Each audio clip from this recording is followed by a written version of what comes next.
Carolina, and what a tremendous environment. I played in some really probably by about every big time environment there is in college basketball, and the crowd is really loud and impressive. Last time I was here, we were wearing masks, and I could hear Coach Williams call the plays. Couldn't hear anything tonight. So credit to them. Credit to Carolina.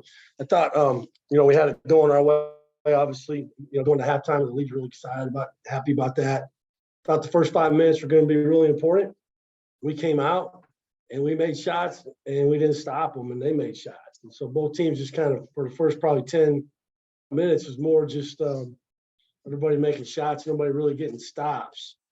I thought the last 10 minutes, 10 minutes, I thought they turned up the intensity on defense and got way more aggressive.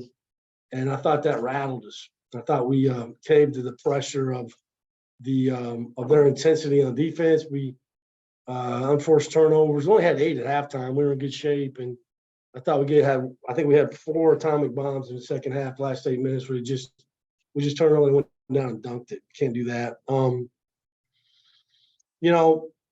Davis is a really good player. He got going in the second half, and he's just really good. He's got great pace.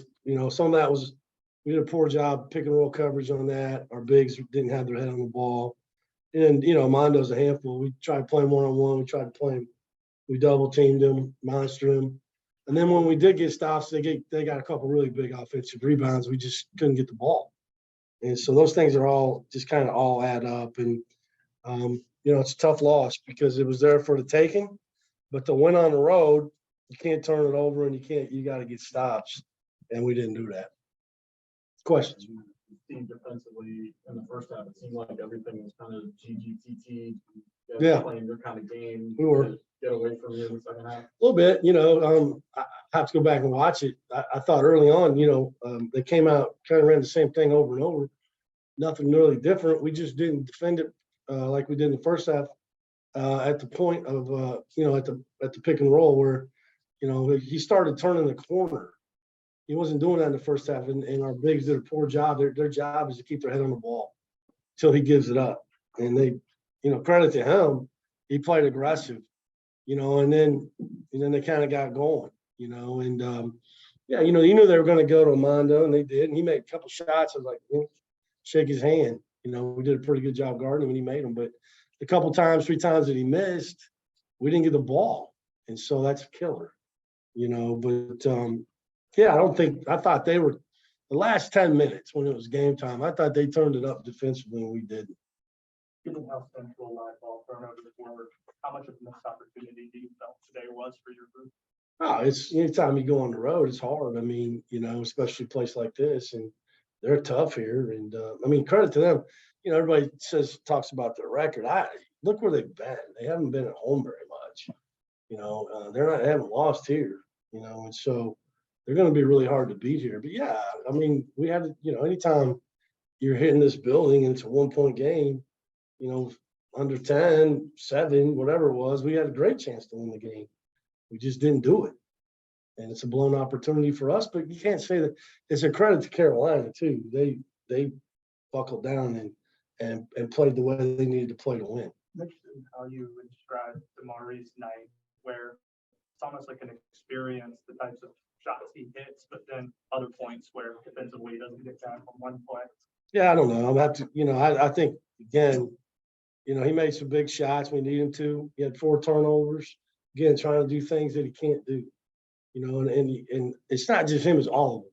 You got to play to your strengths and stay away from your weaknesses.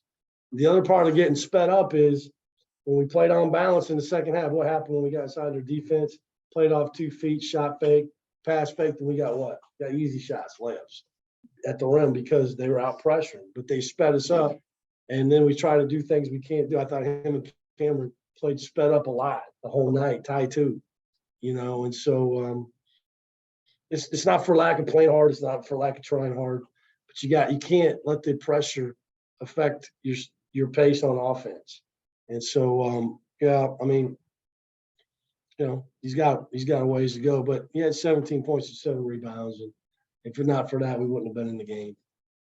Steve, Leaky Black made like 3 threes in the past 7 minutes, made 3 in the first 7 or 8 minutes.